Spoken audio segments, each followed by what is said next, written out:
Hi, this is Ted Carr of RetireHoppy.com. Welcome to my presentation on financial independence. Before I get going, I have some exciting news to share with you. First, some context. Every summer, I ponder how I want to change up my Retire Hobby podcast for the upcoming new season. But this year, I decided to go in a completely new direction. I'm doing a brand new show, Firewalkers. By the way, FIRE stands for Financial Independence, Retire Early. So why does this matter? Because I plan to produce more presentations such as today's in conjunction with my new podcast. In episode 1 of Firewalkers, we cover what the show is about, and in episode 2, we bring on a couple of great guests to discuss why people are seeking FIRE and can just anyone do it. That episode inspired this presentation. Look for my new show to drop this October. I hope you'll give it a listen and tell your colleagues about it too. Thank you. And now, on to our presentation. Here's what we're going to talk about. The definition of financial independence, or FI. The 4% safe withdrawal rule, which is very important when it comes to financial independence, especially when thinking about the FIRE movement. Issues and considerations with respect to the safe withdrawal rate rule. The 25 times rule for net worth and financial independence, a hybrid implementation of the 25 times rule, planning with the 25 times rule and beyond, the journey to FI, and then I'll wrap things up. So let's talk a bit about what is meant by financial independence. Well, I think there's actually two ways you can define financial independence. The first is by net worth, having enough income generating wealth to cover expected life expenses without the need of earned income. And the second definition is by cash flow, having long-term, reliable sources of passive income, such as rental income, trust fund distributions, royalties, affiliate advertising, pensions, and Social Security. So let's talk a bit about the 4% rule, which is one of the pillars of financial independence.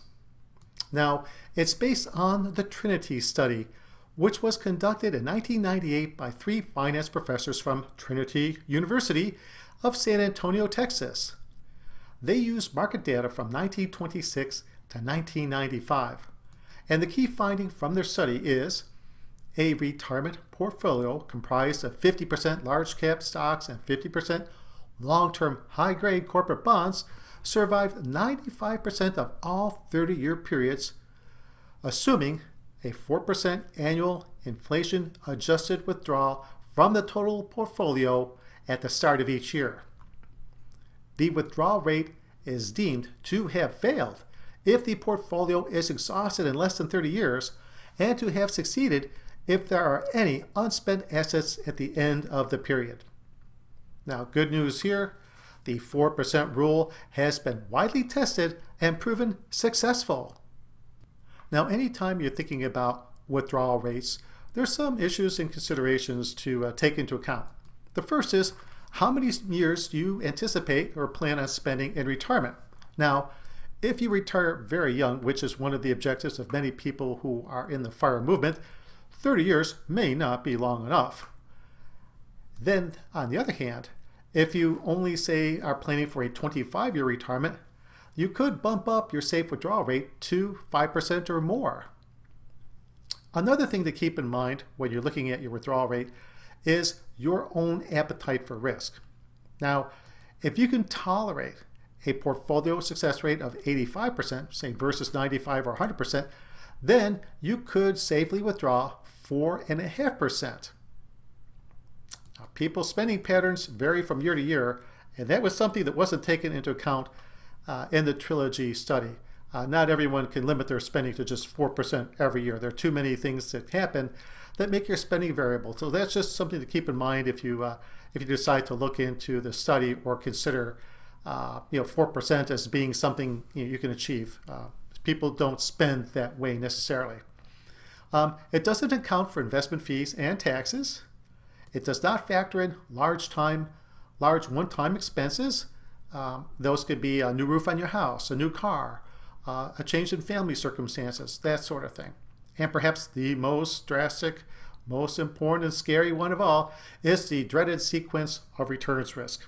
Now, that's the risk that the stock market crashes early in your retirement.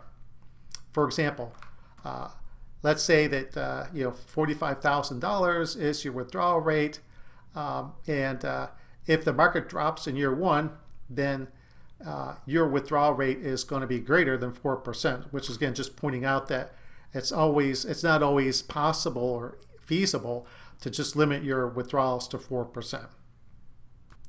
Next, we're going to talk about the 25 times rule. Now, the 25 times rule has been widely tested in conjunction with the 4% rule and has been proven to be reliable in most situations. In fact, there are studies that show that your investments can grow during the planning horizon or your retirement life cycle, sometimes more than double. For that to happen, though, the mix of stocks and bonds has to be skewed towards stocks and therefore more risk. Now, the 25 times rule is widely used by the FIRE community to see how much is needed to achieve FI. One of the great things about the 25 times rule is that it's easy to understand and easy to use. Now, here's an example. You save 25 times your annual retirement living expenses, and let's say that's $45,000. All you need to do to find out how much net worth you need to be financially independent is to multiply $45,000 by 25, and voila, you get $1,125,000 to become financially independent. Now, the theory behind this rule is the 4% annual safe withdrawal rate that we just discussed. And that says, of course, that with a $1,125,000 portfolio, you can withdraw $45,000 in the first year or base year.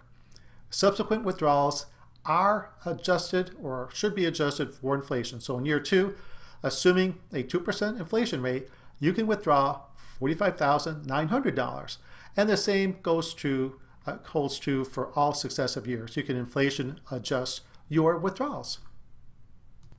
So the next slide is called Hybrid Implementation of the 25 times rule. Now, the Trinity study did not include non-investment sources of income. Let's take an example. Assume you have an annual pension of $24,000 a year, $2,000 a month. Assume annual retirement expenses of $45,000, which is consistent from our previous example. Now, what you do is you subtract the $24,000 from the $45,000, and that means you have to cover $21,000 per year in retirement. Applying the 25 times rule, you take 25 times, you multiply 25 times 21,000, which means you need to have $525,000 to achieve FI versus $1,125,000 if you did not include any non-investment sources of income. Now, like everything, there are a couple things to consider, keep in mind. Early retirees may not qualify for age-based benefits. There's inflation risk. Many benefits, I would say many, but many private pensions, for example, are not inflation adjusted. Then there is the reliability of benefits. Will they be cut? Will they still be there? So just got to keep the risk factors in mind when you're doing this calculation using the 25 times rule. Now we're going to talk about planning with the 25 times rule and beyond. Now, I'm not only a podcaster, but am also an avid listener to many shows.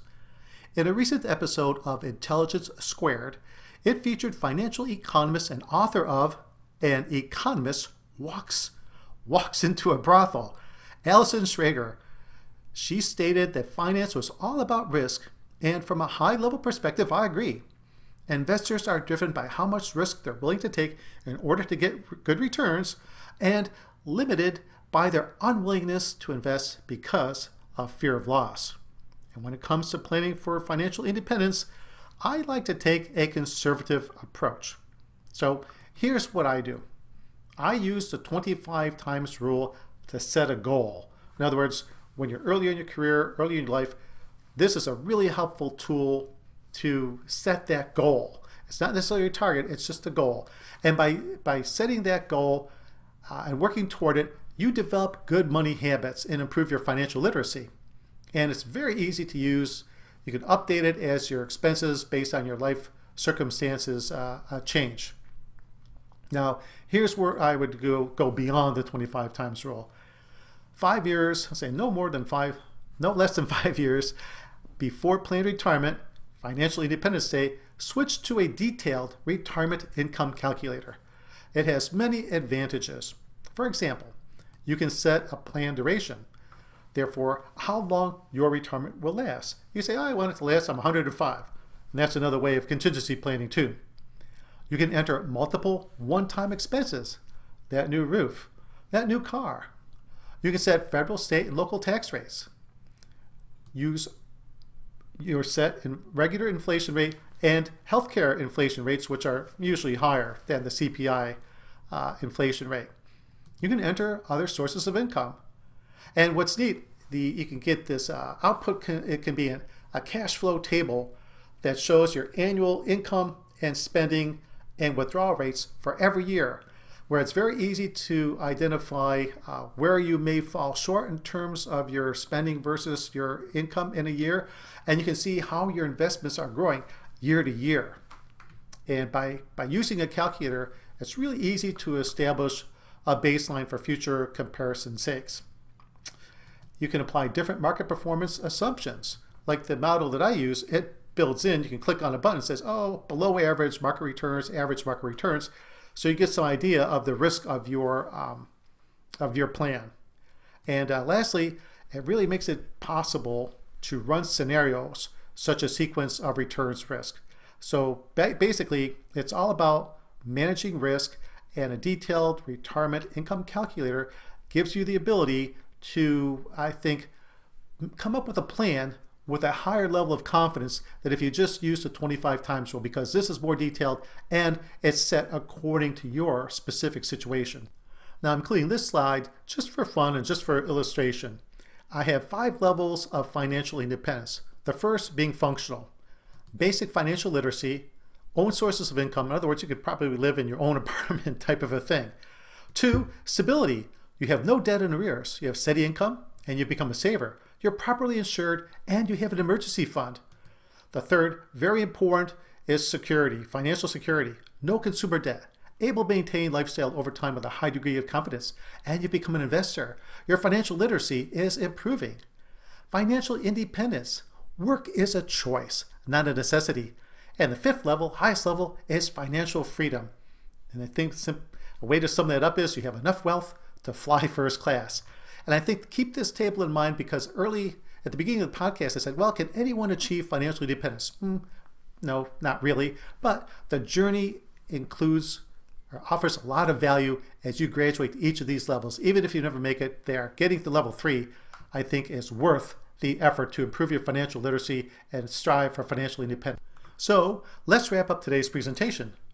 For more information on the 4% rule, check out Michael Kitches at kitches.com, a great renowned expert in the world of finance. You can see an update to the Trilogy study at this link here. The 10 best retirement calculators according to newretirement.com, which surprisingly didn't include my favorite, Fidelity's retirement income calculator, which can be found at fidelity.com, where you can log in as a guest and have at it. My 7-part YouTube series on personal budgeting. You can find a link to my YouTube channel on retirehappy.com. Now, parts 1 through 4 are on budgeting. Part 5 is on forecasting. Part 6 is on financial planning. And part 7 is where I show you how you can generate some planning scenarios. The Dave Ramsey Show on YouTube is outstanding. And the Twitter and Reddit Fire communities are very supportive and a great resource. That's all for today. Thank you for joining me. I hope you enjoyed the presentation. And until next time, wishing you all the best.